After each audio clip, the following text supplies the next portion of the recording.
Hola, buen día. ¿Cómo están, chicos?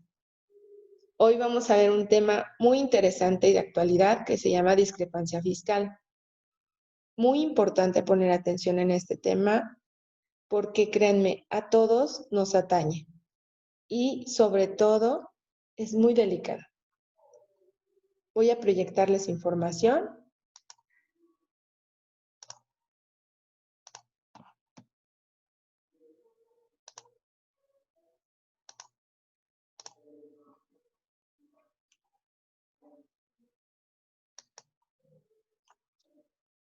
Les hablaba de la discrepancia fiscal. ¿Cuándo existe una discrepancia fiscal? Cuando una persona física tiene más erogaciones en un año de calendario fiscal que los ingresos que declaró en el mismo. ¿Ok? Importante. Más erogaciones que ingresos declarados. Paréntesis. ¿Qué es el calendario, un año de calendario fiscal? Es un ejercicio que inicia normalmente en enero, termina en diciembre, pero puede haber un ejercicio irregular. Puede ser que no inicie en diciembre, porque mis obligaciones o mi negocio lo inicié en marzo, en mayo, etcétera, ¿sí? Indistinto. Siempre les voy a dejar el fundamento de lo que les digo. Siempre tengan la curiosidad de verificar lo que yo les platico. ¿Por qué? Les he dicho, no me crean a mí, créanle a la ley. Y la ley es cuestión de interpretación. Siempre van a ver en la diapositiva el fundamento legal, muy importante. Ahorita vamos a estar hablando todo este tema del artículo 91, ley del impuesto sobre la renta, ¿ok? Ya no lo voy a mencionar porque ahí lo pueden ustedes checar. Vamos a avanzar con la discrepancia fiscal. ¿Qué son las erogaciones? Dices, cuando las erogaciones son mayores que los ingresos, ¿ok? Erogaciones.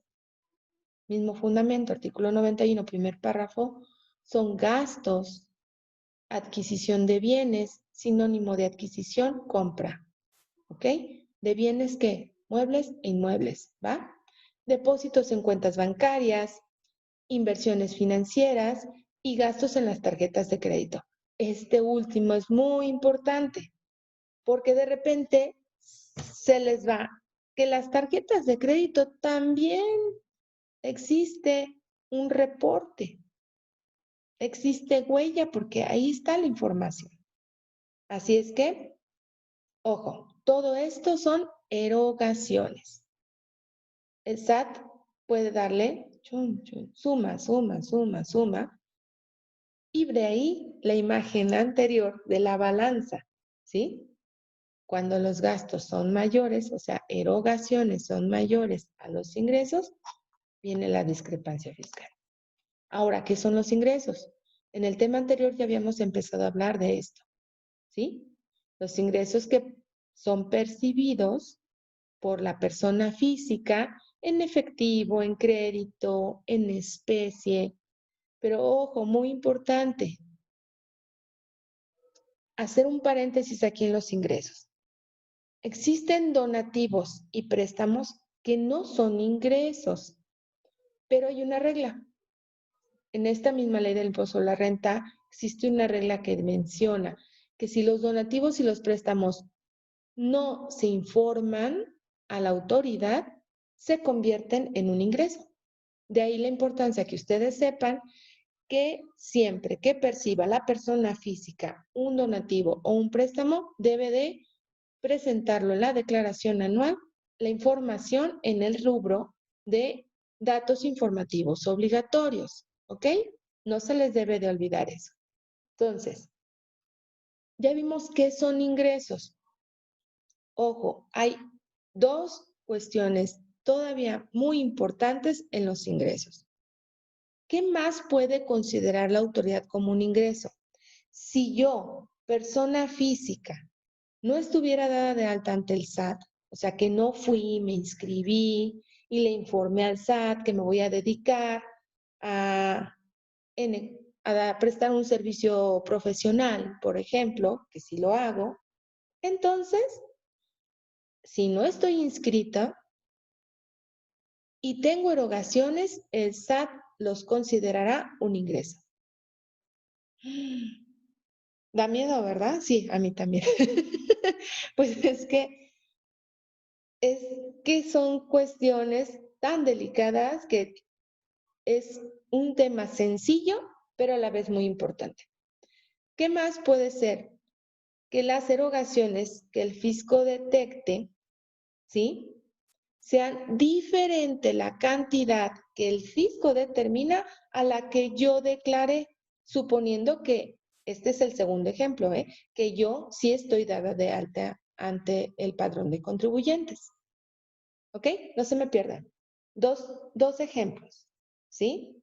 Que la misma ley contempla como si caes en alguno de estos dos, perdón, no son ejemplos, son supuestos. Si caes en alguno de estos dos supuestos, se considerará un ingreso.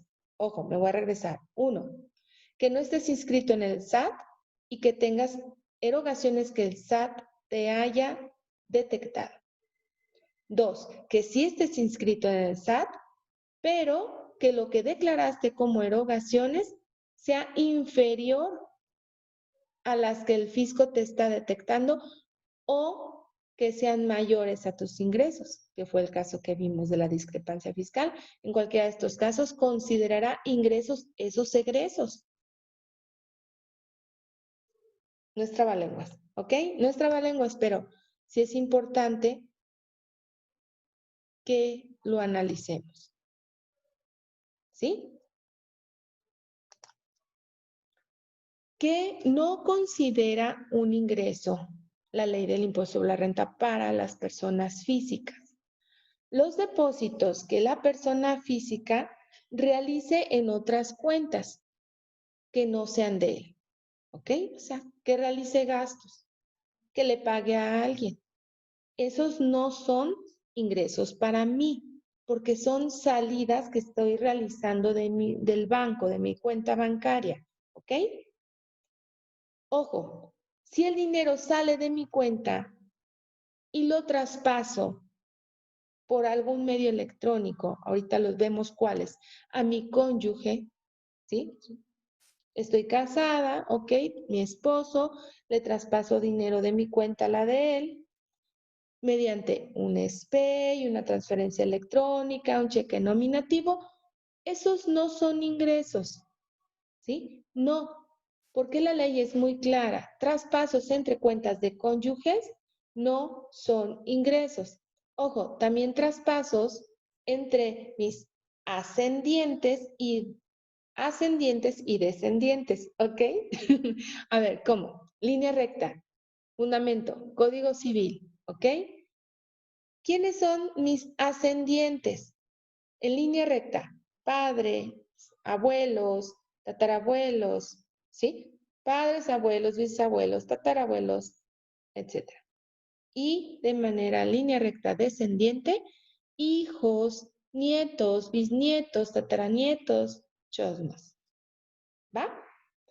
De todas maneras les puse ahí, busquen siempre lo que ven en rojo, busquen el fundamento en el Código Civil para que no me crean a mí, sino que vean en la ley de lo que estamos hablando. Y siempre ustedes puedan dar un fundamento legal en su trabajo, con sus clientes, etc. Ok, o las inversiones financieras siempre que el recurso provenga de lo declarado ante el SAT, ¿ok? Yo realizo una inversión, sale de mi cuenta una cantidad para invertir. Plazo fijo, renta fija, etcétera, ¿sí? Cuando yo hago ese depósito, no se considera un ingreso para mí. Siempre y cuando ese dinero provenga de mi cuenta bancaria y mi cuenta bancaria esté declarada ante el SAT. ¿Ok? ¿Queda muy claro? Va, avanzamos.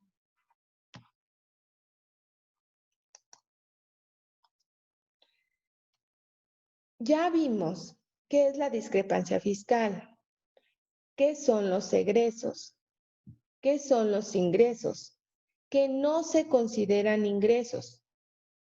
Ahora vamos a hablar del procedimiento que realiza la autoridad cuando encuentra una discrepancia fiscal en un contribuyente. Primero me tienen que notificar y para esto ustedes van a buscar en el Código Fiscal de la Federación las reglas de las notificaciones para que se enteren de qué manera la autoridad me puede notificar. Cuáles son los tiempos, los días hábiles y las horas hábiles para notificar o las vías con las que ahora ya actualmente notifica el SAT. ¿Sí? Eso es para saber más. Repito entonces, la autoridad me notifica que existe un monto de erogaciones detectadas y que le dan un monto de discrepancia fiscal en contra mía. Me informa también de dónde se originan esas discrepancias fiscales. Ojo, me dice también cómo obtuvo esa información. O sea, hay una serie de elementos que conforman su notificación, su escrito, su fundamento. Siempre recuerden que toda notificación debe estar fundada y motivada y fundada, perdón. Entonces, una vez que eso pasó, yo tengo siempre los términos de las notificaciones empiezan a correr a partir del día siguiente en que son notificados, siempre y cuando sea día hábil, ¿ok?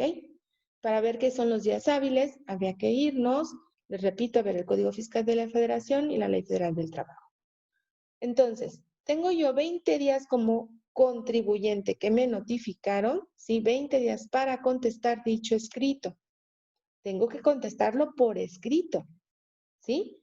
Con las pruebas que yo considero necesarias para refutar lo que la autoridad me está determinando.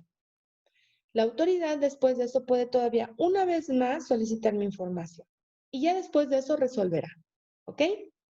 Una vez que pase el término y resuelve la autoridad, si me determina una discrepancia fiscal, ojo, si me determina una discrepancia que quede en firme, entonces aplicará la tarifa del artículo 152 de la ley del ISR y determinará el impuesto sobre la renta que voy a pagar. ¿Ok? ¿No se me han perdido? Recuerden que tarifa, ustedes ya saben qué es, lo vimos en la clase pasada. ¿Ok? Recuerden que el impuesto sobre la renta puede pagarse de ciertas formas. ¿Se acuerdan? Tasa, tarifa, cuota. En este caso, la tarifa viene en el artículo 152, es de la ley del impuesto sobre la renta, título cuarto, personas físicas, y es aplicable para la declaración anual, el cálculo anual de la persona física. Entonces, vean qué importante es tener cuidado con las erogaciones. De ahí pudo haberse derivado y originado, repito, una discrepancia fiscal, entrar en procedimiento y al final me va a traer un desembolso de impuesto sobre la renta. La molestia, el tiempo y el impuesto que al final tengo que pagarle al fisco, más accesorios. No se olviden de eso. Siempre va a haber accesorios en el caso de este tipo de créditos que nos finca el SAT, ¿sí? Los famosos accesorios que encontrarán el fundamento en el Código Fiscal de la Federación. Para saber más hay que buscarlos. Ok, pues entonces chicos, repito, este tema es totalmente de actualidad porque hoy por hoy el SAT está muy atento a todos los movimientos de los contribuyentes. La información la tiene ya ahí, desde que nace todo lo digital en 2014, todos los FDI. En 2013 nació una ley que, por cierto, se los puse aquí adelante en una diapositiva, porque a mí me interesa, chicos, que ustedes aprendan más de lo que viene en el programa. Hasta aquí llega el tema de discrepancia fiscal, ¿ok? Esta siguiente diapositiva es para que ustedes aprendan más. ¿De qué ley estoy hablando? Ley de antilavado de dinero. Nace en julio del 2013. Y esta ley lo que viene es a regular las operaciones que se realizan con el uso de efectivo.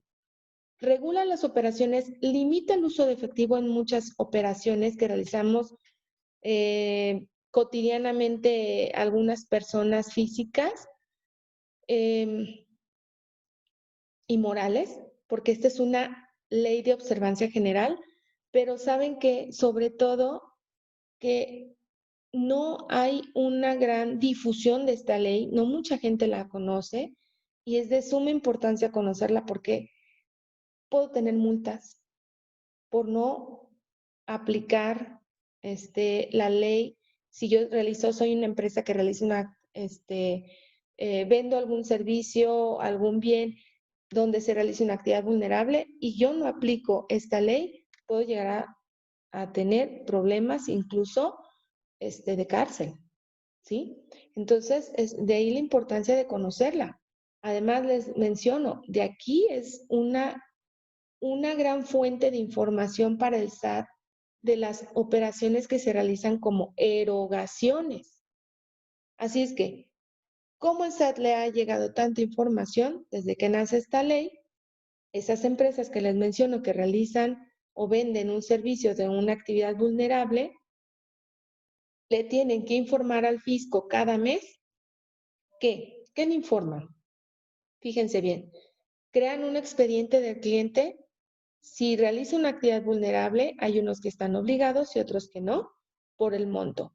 Pero si están obligados, realizan un expediente del cliente donde solicitan identificación, domicilio, todos sus datos. Y esos datos los mandan al SAT en una declaración informativa mensual. Es impresionante la cantidad de información que el fisco ya tiene. Por eso yo les digo, hagan bien las cosas, documentense, lean, conozcan, aprendan para que sean buenos contadores, den una buena asesoría y resuelvan situaciones de sus clientes. No les den un problema, ¿sí? Resuelvan, pero siempre con fundamento. Y saben que yo siempre le he apostado a la asesoría. Eso es lo más importante. Si yo no soy contador, requiero acudir a que me den una asesoría. ¿Quién mejor en este tema que el contador, que es el que sabe de esto? Así que chicos, prepárense, porque esta ley que cambió su nombre en el año pasado, que ahora se llama Ley PRP, Ley Federal PRP, es fundamental. Hay que aprenderla. Les puse un ejemplo aquí, el banco. Desde que nace la ley de antelevado de dinero, se quita el secreto bancario. Y en ese momento, que ya no existe el secreto bancario, viene la apertura de información. A mí me da mucha risa, créanme. Cuando llega algún cliente a mi despacho y me dice, contadora, es que tengo esta cuenta fiscal y esta no fiscal. Porque claro que les pregunto, a ver, dígame, ¿qué operaciones realiza? ¿Cómo las realiza? Para poder dar una asesoría correcta. Y me da una risa que me dicen, ay, es que tengo la fiscal y la no fiscal. Y yo les digo, no lo puedo creer. ¿Sabe qué? Es que ya no existen las cuentas no fiscales. Ya no existe el secreto bancario, ya no existen las cuentas no fiscales. Todas son transparentes. Ojo, chicos, ¿eh? Todas son transparentes y son fiscalizables. Así es que hay que tener mucho cuidado porque no crean que la información no trasciende. Sí trasciende. Hay que informar también bien a nuestra gente alrededor para que tengan conocimiento y no vayan a caer en un problema de discrepancia fiscal. ¿Ok? Un gusto saludarlos, chicos. Les dejo un poquito de humor, ya saben, un poquito de humor contable, fiscal. Y ojo, esa es la puerta del SAT. Tengan cuidado si la tocan. Nadie está exento. Bueno, cuídense mucho. Que estén bien. Nos vemos.